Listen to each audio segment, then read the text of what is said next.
Jesse and I met when I was 11 in grade 6. Jesse was this vibrant, exuberant guy. He always had a smile on his face. He'd be riding his bike in the worst of weather and still had a smile on his face whenever he came up, always smiling, laughing, telling jokes. If you were down, all you'd have to do is just look at him and he'd just give you a smile and all of a sudden you were fine. So that morning, saying goodbye, he, was like, "I love you," and I kind of like, "Love you too," and he like opens the door. He's like, "Pardon me, what did you just say?" I'm like, "I love you too," and he's like, "Okay," because like I was just being stubborn and wasn't saying it, and so then I drove out of his parking lot and took one last look, and there he was mooning me. It's the last vision of Jesse I have.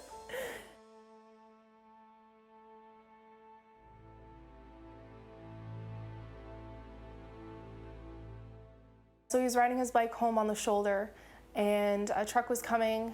The highway was 80 kilometers an hour. He was reported driving 110. The driver went to go switch lanes, overshot the lane change, drove onto the shoulder, hit Jesse, sent him flying 20 meters, killed him instantly, left him in the ditch and went home to have some more drinks.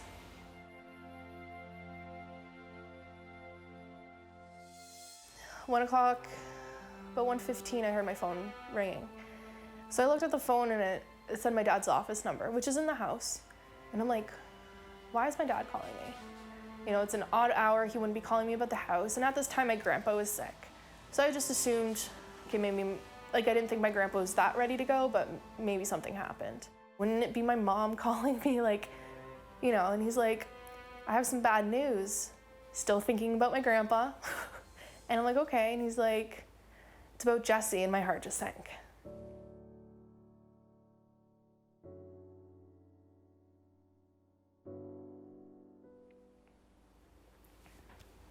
He's like, he's been hit on his way home, and he didn't make it.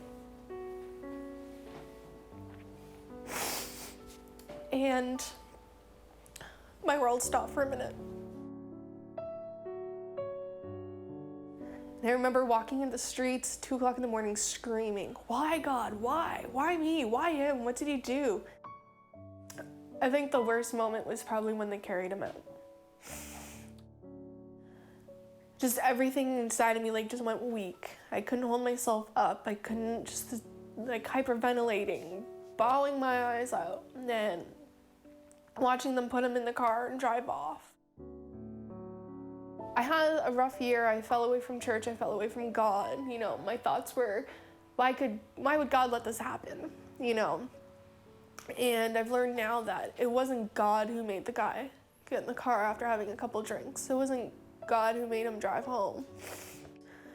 The healing process, it still is hard, and I feel like it was harder because he was killed instantly out of nowhere. He's 22, doing something he does every day.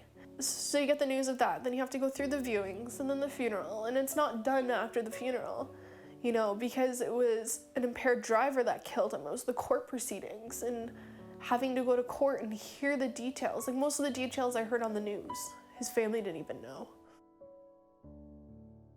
And then it feels like I was saying, you feel like everything's going all right, life's going good, I got a job, I just got a car, I got this, and then I run into the impaired driver.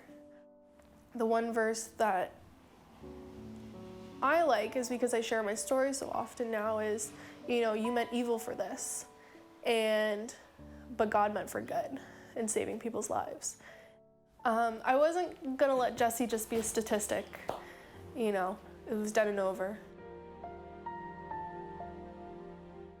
I started working with Mothers Against Drunk Driving, and people are amazed at how far I've come compared to some other people, and everyone deals with their situations differently and their grief in different ways, but I feel that God's been there and he's been able to, kind of pull me along with it and say, you can do this, and it's been good in that sense.